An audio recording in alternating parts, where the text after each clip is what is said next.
Mi nombre es Leslie Zapata Morales, del grado 8.3, y voy a hacer el resumen de la página 190 a la 203. Meme había pensado que a su madre se había impresionado por las mariposas. Cuando terminaron de organizar, Meme se lavó las manos y fue al cuarto, y llevó el paquete para abrirlo y descubrir que había dentro del paquete.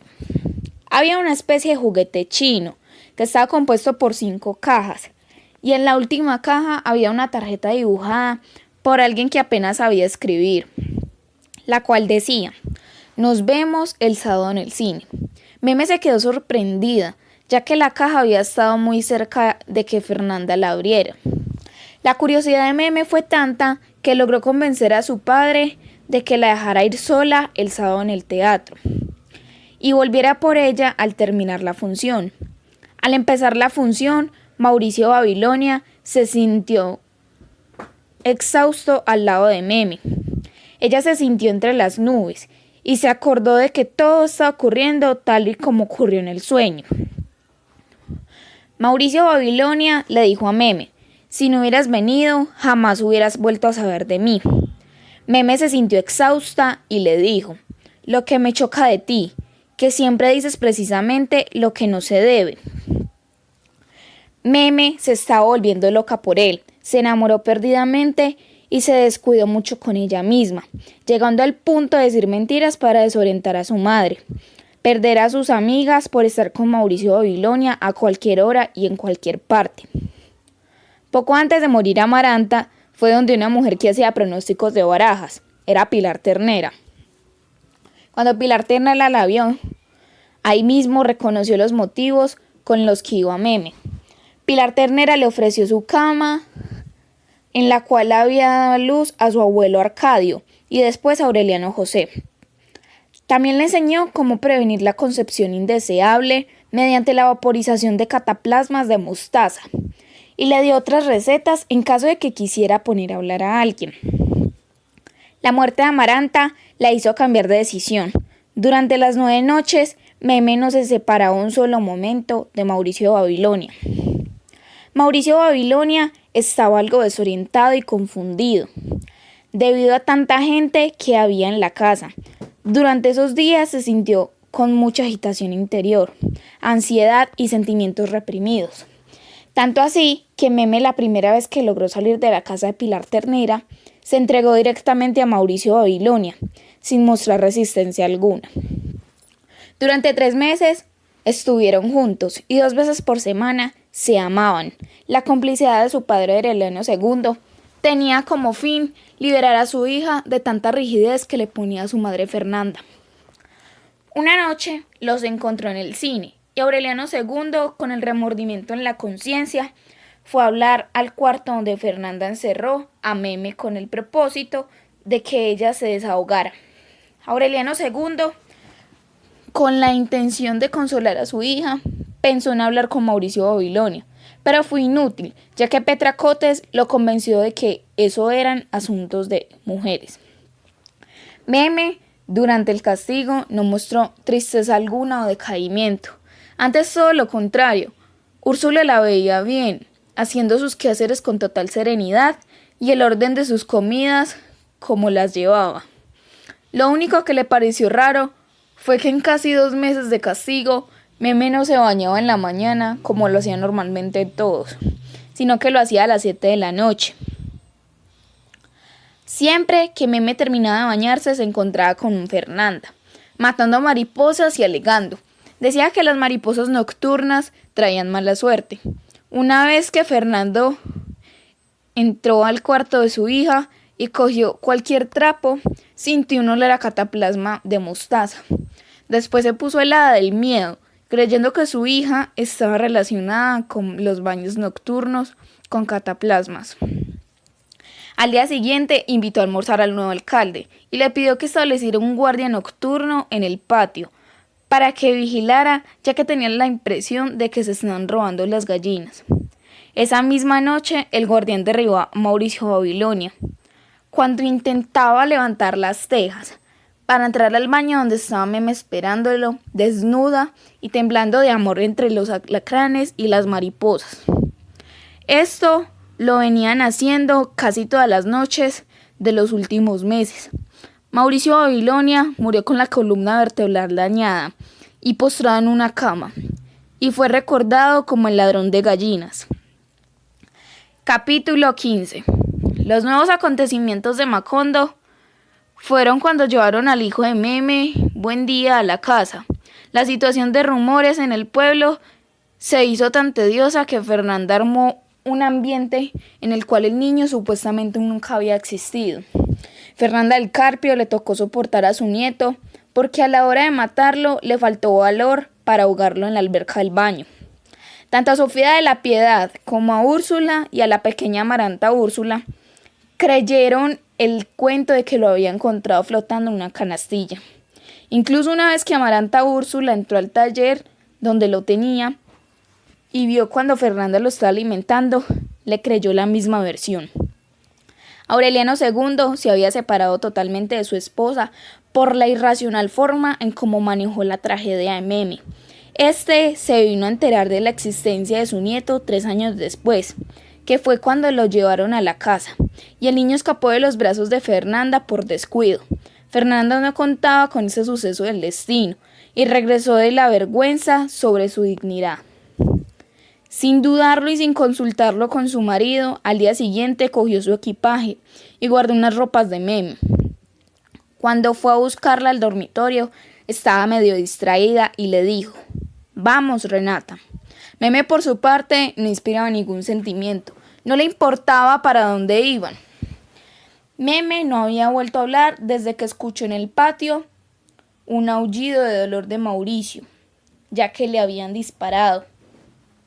Cuando subió al tren, no se había peinado ni se había lavado la cara, y aún las mariposas amarillas la seguían acompañando. Fernanda nunca supo el porqué del silencio de su hija. A las 5 de la tarde llegaron a la estación final. Junto con su madre, subieron a un coche y atravesaron la ciudad desolada. Fernanda 2 veces al día le dejaba un plato de comida junto a la cama, y al final del día se lo llevaba intacto. Meme repugnaba el olor de los alimentos y su estómago expulsaba hasta el agua.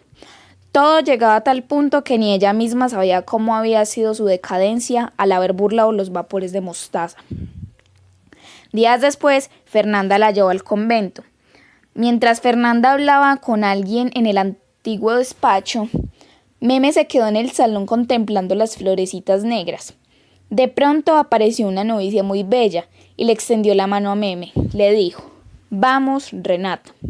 Esa fue la última vez que Fernanda la vio, tratando de imitar el paso de la novicia. Meme seguía pensando en Mauricio Babilonia y lo haría hasta el último día de su muerte. Fernanda del Carpio regresó a Macondo en un tren que estaba protegido por policías armados. Cuando ella llegó a Macondo, le contaron que José Arcadio II estaba incitando una huelga a los trabajadores de la campaña bananera. La huelga estalló 2 semanas después y las consecuencias que se tenían previstas no se dieron. En la noche, en el transcurso de la semana oscurecida por rumores sombríos, se escucharon 4 tiros de revólver, y fue tan intenso el sonido y los meses siguientes que Úrsula percibió en su rincón de tinieblas aquellos recuerdos de cuando su hijo Aureliano cargaba en el bolsillo los glóbulos homeopáticos. Fernanda del Carpio estaba muy tensa con la situación, ya que algún tiempo atrás había tenido un problema muy violento con su marido, ya que había tomado la determinación de la suerte de Meme, sin el consentimiento de su padre. Aureliano II está dispuesto a luchar por la libertad de su hija, pero Fernanda del Carpio le mostró los papeles en los que se demostraba que había ingresado a la clausura por su propia voluntad, y era verdad, Meme había aceptado, pero para Aureliano II no fue verdadero. Fernanda del Carpio le escribió una extensa carta a su hijo José Arcadio, comentándole los acontecimientos que habían pasado.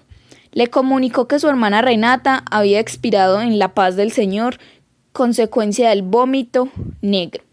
Amaranta Úrsula la dejó al cuidado de Santa Sofía de la Piedad y tiempo después se dedicó a la correspondencia en los Médicos Invisibles, trastornada por el percance que había vivido con Meme.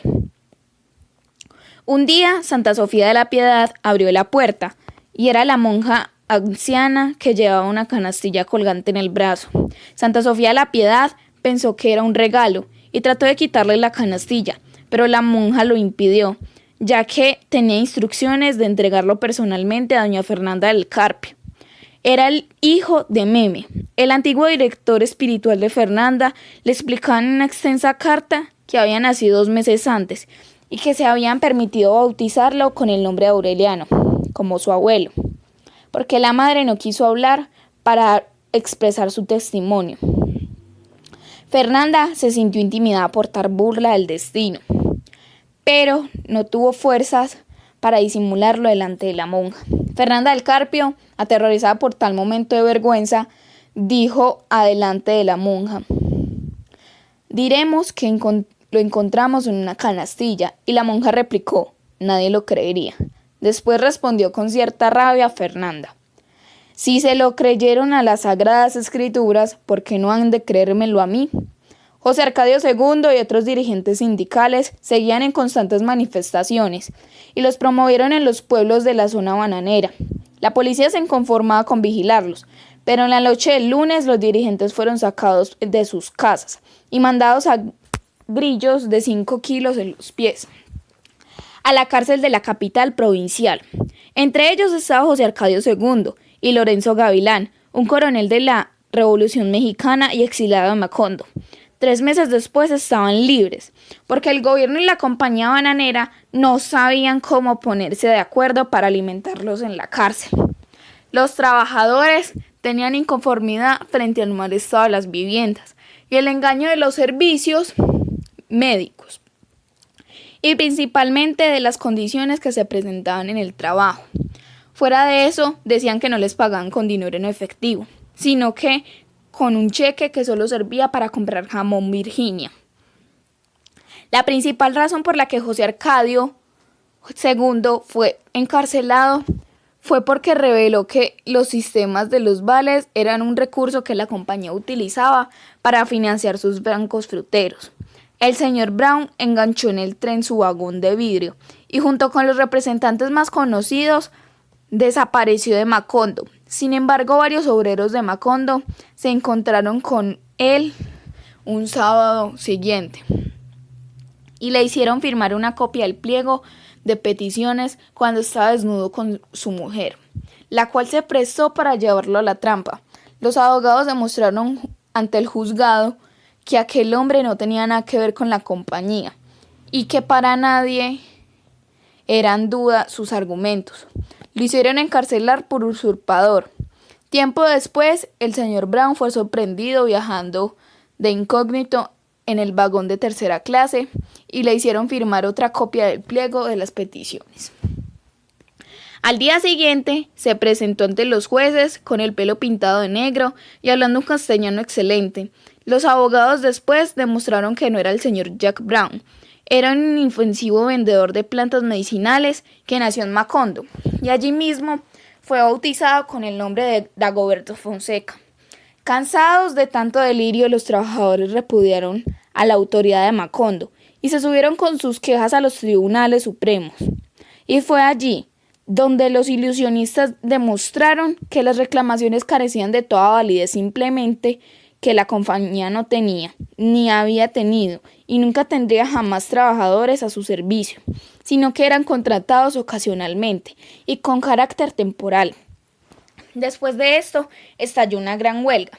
Los cultivos se quedaron a medias. La fruta se pasó en las cepas y los trenes de 120 vagones pararon en los ramales. Cuando se anunció que el ejército había sido el encargado de restablecer el orden público, para José Arcadio II fue un anuncio de la muerte, ya que había esperado este anuncio desde la mañana en que el coronel Gerineldo Márquez lo dejó ver un fusilamiento. La ley marcial protege al ejército para asumir funciones de árbitro. Y tan pronto como lo exhibieron en Macondo, los soldados pusieron a un lado sus fusiles, cortaron, embarcaron el banano y movilizaron los trenes. Los trabajadores se habían conformado con esperar y se echaron monte arriba, sin armas más que sus machetes de trabajo, y empezaron a sabotear todo. Incendiaron fincas y comisarios, destruyeron los rieles para impedir el tránsito de los trenes, que empezaron a abrirse con el paso del fuego de ametralladoras, y cortaron los alambres de los telégrafos. Mientras el señor Brown, que estaba vivo en el gallinero electrificado, fue sacado de Macondo con su familia y los otros compatriotas suyos, y fueron conducidos a un territorio según la protección del ejército. José Arcadio II había asistido a una reunión de los dirigentes sindicales y junto al coronel Gavilán decidieron centrarse en la multitud y orientarla según las circunstancias. La muchedumbre estaba cansada y exhaló un suspiro de desaliento al lado de José Arcadio, y después, al lado de él, se sentó una mujer descalza, muy gorda, con 2 niños de unos 4 y 7 años, y cargó al menor después. José Arcadio II, sin conocerlo, lo levantó y se lo acaballó en la nuca. El niño, sin saber esto muchos años después, seguiría contando sin que nadie le creyera que había visto al teniente leyendo con una bocina de gramófono el decreto 4 del jefe civil y militar de la provincia.